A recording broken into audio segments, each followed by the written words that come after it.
que nous remercions véritablement toutes les populations de Ziguinchor qui sont venues avec nous aujourd'hui manifester avec nous. Nous félicitons la vision citoyenne avec le responsable Madia Diop Sané qui n'a jamais cessé d'accompagner les travailleurs de collectivité territoriale. Depuis que cette injustice-là est là, Madia a été toujours à nos côtés. Sans oublier effectivement l'Union régionale de la synthèse de Ziguinchor, sans oublier les travailleurs de la Sonacos qui aujourd'hui se sont démêlés comme un seul homme pour venir accompagner les travailleurs de collectivité territoriale. Nous nous en félicitons. Nous lançons un appel à l'État et c'est la énième. Nous disons à l'État d'appliquer cette fonction publique locale parce qu'ils savent très bien ce dossier, ils connaissent bien ce dossier. Notre ministre de tutelle Fofana connaît très bien ce dossier parce qu'il était dans les arcanes des collectivités territoriales. Le premier ministre Ousmane Sonko connaît exactement très bien ce dossier parce qu'il était maire de la commune de Ziguinchor. Donc nous savons effectivement là où il faut aller pour véritablement aller vers cette application. Nous voulons qu'il le fasse dans la paix parce que nous ne visons que la paix. Nous sommes des hommes de paix. C'est la raison pour laquelle nous avons organisé aujourd'hui une marche pacifique qui n'a même pas bronché d'un seul truc. Donc tout ce qu'on avait dit comme engagement, les travailleurs l'ont respecté. Donc nous voulons effectivement que cet État-là nous donne ce qu'il nous doit. Parce que ce qu'il nous doit là, c'est pas effectivement du chantage. C'est une loi. C'est la loi 029 des codes des collectivités territoriales qui nous octroie aujourd'hui ces augmentations de salaire. Nous ne pouvons pas accepter que l'État veut se jouer des travailleurs de collectivités territoriales. Nous sommes importants dans le secteur du travail aujourd'hui. Dans le monde du travail, les travailleurs de collectivités locales sont importants. On l'a dit tout à l'heure. Les gens, quand ils veulent un acte d'état civil, c'est la croix et la bannière. Mais s'ils ne font pas attention, ça risquera de ne plus sortir. Ça risquera de ne plus sortir. Nous sommes au ras-le-bol. Parce que 2 ans de grève, ça montre effectivement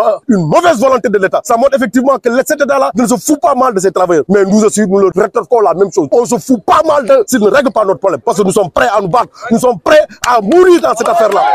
Parce que c'est notre vie. Je vous remercie. Le texte que j'avais, c'est ça qu'on demande, qu'on applique. C'est ni les travailleurs des collectivités territoriales qui l'ont inventé. C'est des documents, c'est des décrets qui ont été signés. Il y en a 23 décrets qui ont été signés ici. Les 10 ont été signés par Abdoulaye Wade, les 13 ont été signés par Macky Sall. Donc je crois que l'État est une continuité. Par conséquent, tout ce qu'on va dire, les articles 8, 29, tout se trouve dans ce document-là.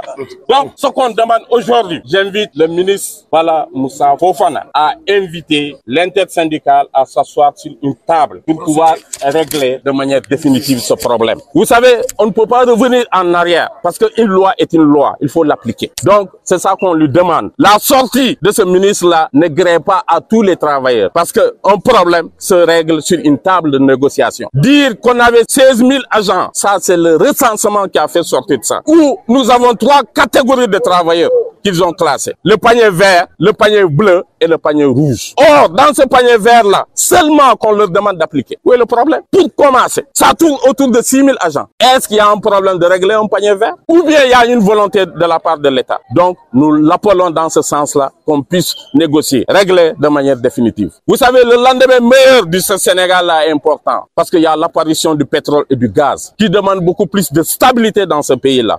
Nous, de cette génération, on ne souhaite même pas que ce pays soit traîné en lambeaux parce que l'avenir de nos enfants, il compte dans ça. Nous, notre carrière est focalisée sur ce document-là. C'est pour cela que nous allons nous battre jusqu'à la dernière énergie pour l'application de ces textes. Pour terminer, j'interpelle le président de la République. Le président Bassirou Diomaye Faye, je le félicite par rapport à sa brillante élection. Avoir 54% pour un opposant au premier tour, c'est un signe indicateur. Ça veut dire que les gens ont misé sur vous, ils ont beaucoup plus de confiance. Et nous ne voulons pas que cette confiance soit trahie. Parce qu'un agent de collectivité territoriale, c'est un agent de recouvrement, c'est un agent de développement, c'est un agent de la société civile, c'est un agent du Sénégal. Par conséquent, l'agent là doit être respecté.